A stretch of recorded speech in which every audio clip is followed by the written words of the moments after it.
What do you get when you cut a regular car in half and say, yeah, that's good enough? You get the AMC Gremlin, the car that looked like a prank and drove like one too. In the golden age of muscle cars and luxury cruisers, one American automaker went completely off script. AMC didn't want to blend in. They wanted to stand out, and boy, did they ever. Today, we're taking a joyride through the strange, unforgettable legacy of the AMC Gremlin. From its oddball design to its surprising performance, to the rust that came standard, this is the story of a car that dared to be different. In 1970, AMC was the underdog in the American auto industry. With rising fuel prices and a growing demand for compact cars, they needed something radical and fast. So what did they do?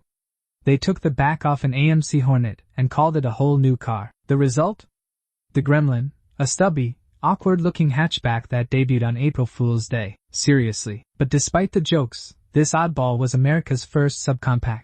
It was affordable, easy on gas, and aimed at a new generation of drivers who didn't care about chrome and horsepower. It was a risky move, but AMC bet on weird, and for a while, it paid off. For one former owner, the Gremlin was love at first confusion. He bought a 1972 model as his first car. It didn't look like anything else on the road, he said. And he was right.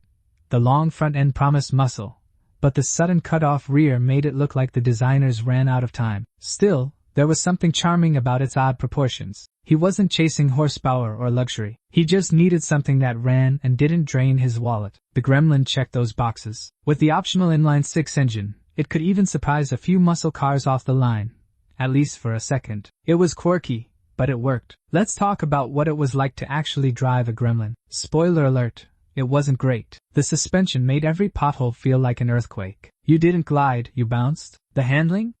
Top-heavy and unpredictable. In the rain, the rear end had a mind of its own. Inside, things didn't get much better. Vinyl seats cracked in the sun, the dashboard rattled like it was held together with paper clips, and the door panels peeled within a year. But still, there was personality. It wasn't refined, but it was real. For a young driver in the 70s, that mattered more than comfort. It was freedom, and that was enough. If you owned a Gremlin, you eventually faced a terrifying truth. Rust. Lots of it. That same former owner thought it was just a little surface rust, until he pulled up the floor mat and saw daylight. Yep, the floorboards were disappearing. The Gremlin's body panels rusted faster than you could fix them. Rocker panels dissolved, wheel wells bubbled, and rainy days felt like a death sentence. But that wasn't all. Mechanical problems crept in too, carburetor issues, ignition troubles, alternator failures, even transmission glitches. Owning a Gremlin meant spending as much time under the hood as behind the wheel. Still, people held on, because deep down, they wanted to love it. Eventually, every Gremlin owner had to say goodbye. That same 72 model was sold for part, but despite the frustrations, there's no regret. The Gremlin was weird, yes, but it was also fun. It turned heads. It started conversations. It mattered. Today, the AMC Gremlin has a devoted cult following. Classic car lovers admire its boldness, its oddball status, and its unapologetic attitude. It wasn't built to impress. It was built to be affordable, and that honesty made it unforgettable. You either loved it or hated it, but you never ignored it. And that, in the world of cars, is a legacy worth remembering. So, what can we learn from the AMC Gremlin?